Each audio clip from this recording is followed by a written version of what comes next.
Then the Lord said to Moses, "Go to Pharaoh, for I have hardened his heart and the hearts of his officials, so that I may perform these signs of mine among them, that you may tell your children and grandchildren how I dealt harshly with the Egyptians, and how I performed my signs among them, and that you may know that I am the Lord."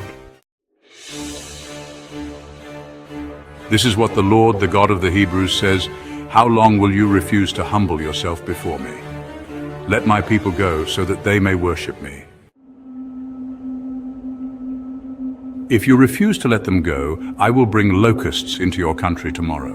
They will cover the face of the ground so that it cannot be seen. They will devour what little you have left after the hail, including every tree that is growing in your fields.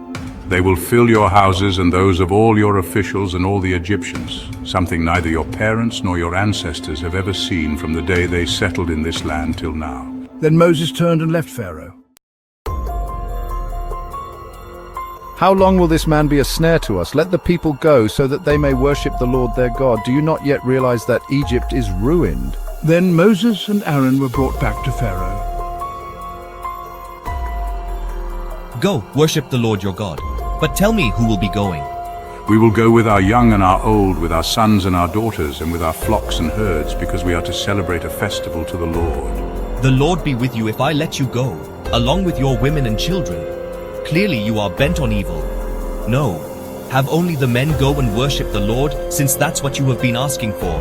Then Moses and Aaron were driven out of Pharaoh's presence. And the Lord said to Moses, "Stretch out your hand over Egypt so that locusts swarm over the land and devour everything growing in the fields, everything left by the hail." So Moses stretched out his staff over Egypt, and the Lord made an east wind blow across the land all that day and all that night. By morning the wind had brought the locusts. They invaded all Egypt and settled down in every area of the country in great numbers. Never before had there been such a plague of locusts, nor will there ever be again. They covered all the ground until it was black. They devoured all that was left after the hail, everything growing in the fields and the fruit on the trees. Nothing green remained on tree or plant in all the land of Egypt. I have sinned against the Lord your God and against you. Now forgive my sin once more and pray to the Lord your God to take this deadly plague away from me. Moses then left Pharaoh and prayed to the Lord. And the Lord changed the wind to a very strong west wind, which caught up the locusts and carried them into the Red Sea. Not a locust was left anywhere in Egypt, but the Lord hardened Pharaoh's heart, and he would not let the Israelites go.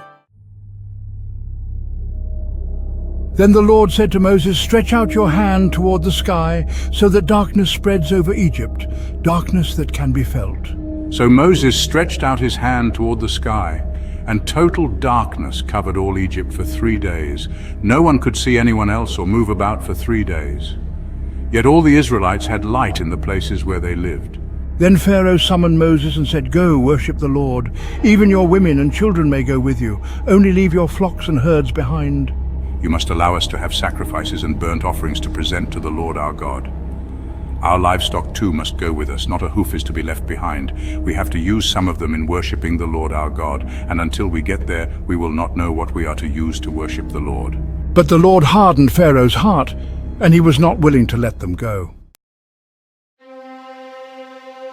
Get out of my sight. Make sure you do not appear before me again. The day you see my face, you will die. Just as you say, I will never appear before you again.